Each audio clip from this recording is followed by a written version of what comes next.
एक बार फिर हम एक नए टॉपिक के साथ आज हम पढ़ेंगे जो हमने संसाधन एवं उसका विकास पढ़ा था भूगोल में अध्याय 1 उसके वेरी बहुविकल्पी इंपॉर्टेंट क्वेश्चनों को पढ़ेंगे जो 2020 से लेकर 2025 के बीच कई बार पूछे गए हैं। आप लोग जिस प्रकार से वीडियो को देख रहे हैं इसी प्रकार से जो और लोगों को पता नहीं है उनको भी आप वीडियो को भेजें और चैनल को सब्सक्राइब करें। तो हम शुरू करते हैं अपने टॉपिक को। ये आपके देखो मैं थोड़ा सा कर दूं। थ्योरी क्वेश्चन हमने कंप्लीट करवा दिए। थ्योरी क्वेश्चन जो हैं वो पूरे कंप्लीट हो चुके हैं इस पार्ट के।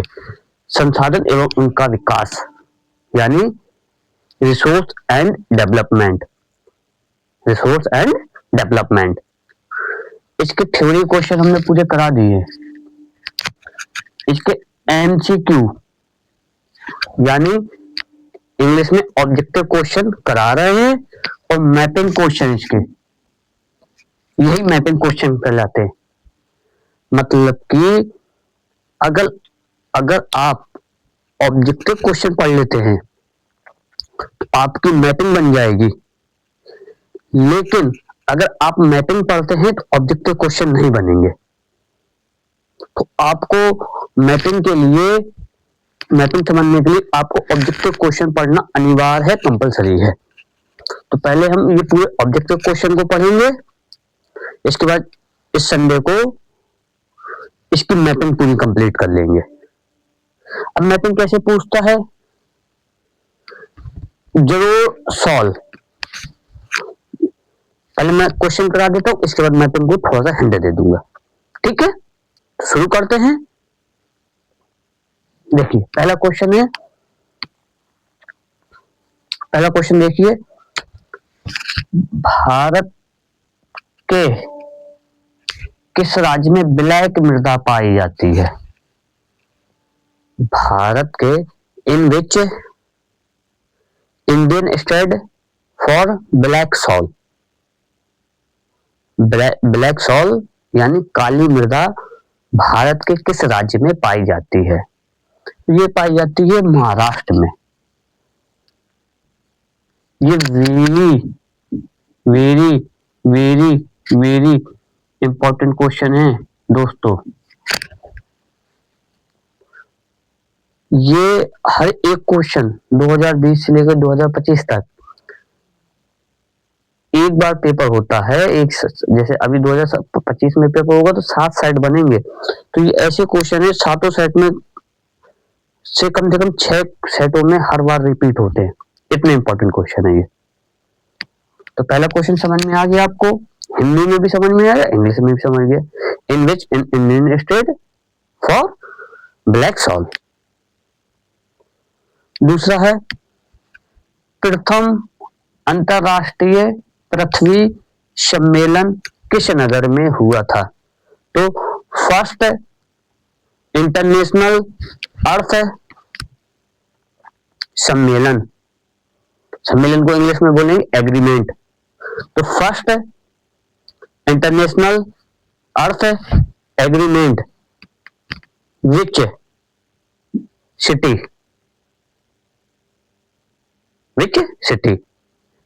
नगर को बोलते हैं सिटी। तो ये हुआ था रियो दी जेनेरियो। ये कहां पर है? तो ये ब्राजील है। ब्राजील देश है आपका। हमारे 7 कॉन्टिनेंट हैं, 7 महाद्वीप हैं, उनमें से एक है साउथ अमेरिका महाद्वीप यानी दक्षिण अमेरिका महाद्वीप। उसी का एक देश है ब्राजील, कंट्री है। उसी देश में रियो दी जेनेरियो सिटी पाई जाती है।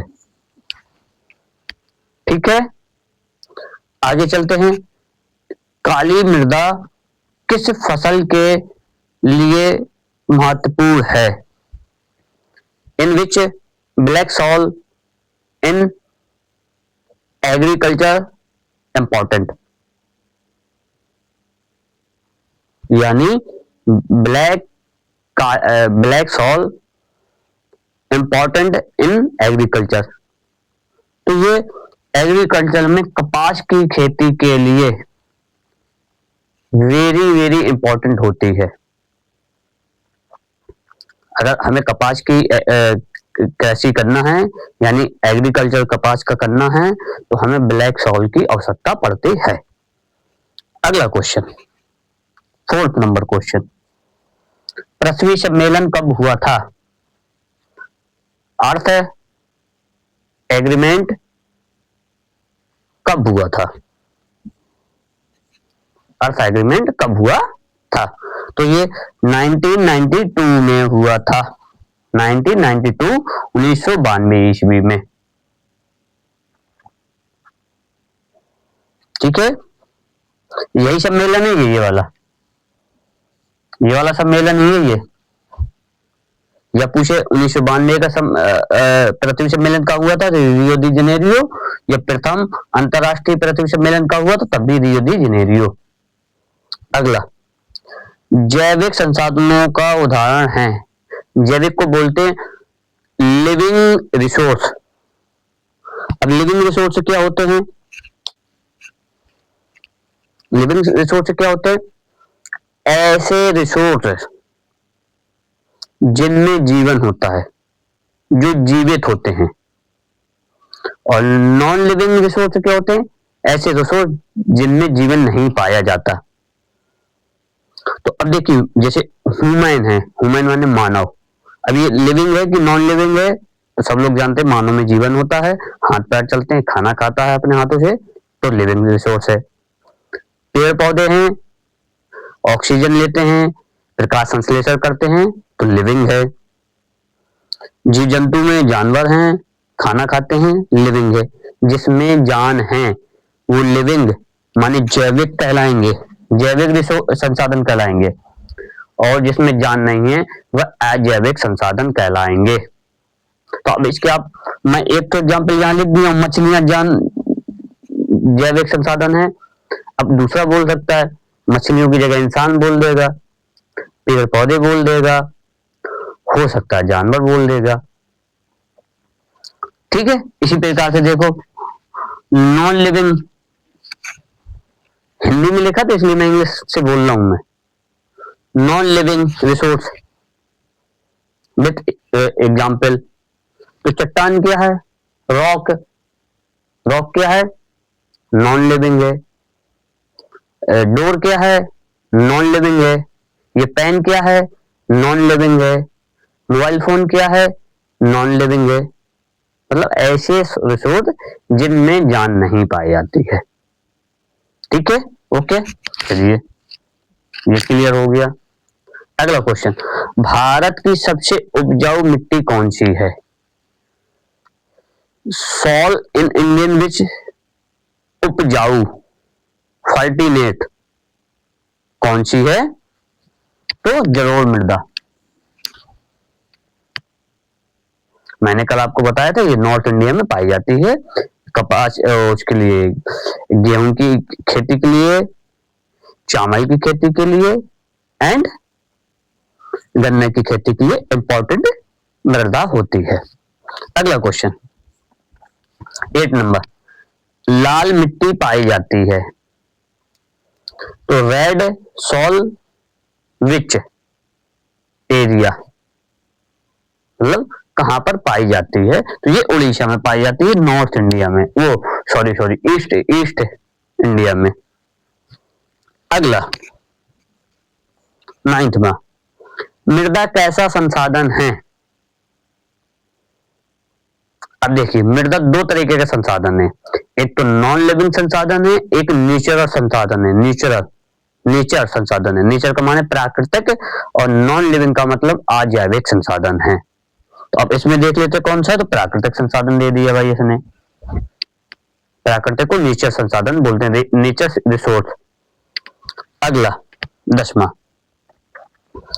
लाल पीली मिट्टी पाई जाती है, रेड एंड येलो सॉल कहाँ पाई जाती है? देखो यहाँ पर क्या लाल मिट्टी है, यहाँ पर लाल एंड येलो सॉल है। अब देखो ये कहाँ पाई जा रही है? यहां पर पाई जा रही है रेड, और ये वाली कहां पर? दक्कन के पठार में, तो ये यहां पाई जा रही है रेड येलो सॉल। क्लियर हो गया? दक्कन के पठार में। अब इसी तरीके से मैपिंग पूछता है भाई। मैपिंग कहीं अलग से किसी के घर से नहीं आती है कि घर में किसी ने गड्ढा खोद के रखा हुआ है, तो उससे 2 डिब्बा पानी निकाल लो तो मैपिंग बन जाएगी।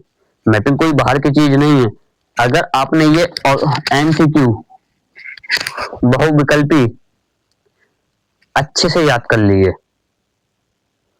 एक एक फैक्ट क्लियर से याद कर लिया कि कौन सी मिट्टी कहां पर है, किस राज्य में, किस स्टेट में है, कौन सी दिशा में है, हमारी मैपिंग तुरंत बन जाएगी। बस यही मैपिंग पूछता है। अब जैसे पूछ देगा काली मृदा किस राज्य में पाई जाती है? महाराष्ट्र में पाई जाती है। ये नहीं पूछेगा, ये मैपिंग में नहीं पूछेगा, ये वाला क्वेश्चन, ये मैपिंग नहीं है अपने। ये पूछ लेगा, ये पूछ लेगा, सॉरी ये पूछ लेगा, ये मैपिंग में नहीं है, ये मैपिंग में नहीं है, ये मैपिंग में नहीं है, ये मैपिंग में है, ये मैपिंग में है, ये मैपिंग में नहीं है, ये मैपिंग में है। तो आपको हर एक लेसन में 8 से 10 क्वेश्चन मैपिंग के लिए याद करना पड़ेंगे। वो याद क्या करना पड़ेंगे आपको? जब आप थ्योरी पढ़ लेंगे, ऑब्जेक्टिव को पढ़ लेंगे, तो फिर आपको मैपिंग के लिए याद क्या करना? सिर्फ आपको मैं मैपिंग सिखा दूंगा कि किस जगह कौन से सेट करना है, सेट करना मैं सिखा दूंगा। इसके बाद इस क्लास को यहीं बंद करते हुए आप अब निश्चित हो जाएं, 20 फरवरी 2026 यूपी बोर्ड में हमें 90 नंबर प्लस लेकर आना है और उत्तर प्रदेश बोर्ड में टॉप करना है। ये मेरी जिम्मेदारी है। बस आपको रेगुलर क्लास देखना है और आपको 11 PM पर निश्चित रूप से क्लास मिलेगी। और कुछ बच्चों की अब डिमांड होने लगी, सर लाइव बताइए, लाइव पढ़ाइए, जिससे हम डाउट भी अपने पूछ सकें चैप्टर वाइज। तो आप परेशान ना हो, ज्यादा से ज्यादा 5 या 10 दिन के अंदर अंदर आपका एक शेड्यूल टाइम बना लिया जाएगा, या तो 11 बजे ही, या आपसे डिस्कस करके एक लाइव बना लिया जाएगी कि कितने टाइम लेना है। उस समय आपकी आधा से 1 घंटे क्लास चलेगी। तो इस टॉपिक को यहीं बंद करते हुए चैनल को अधिक से अधिक सब्सक्राइब करें। Thank you.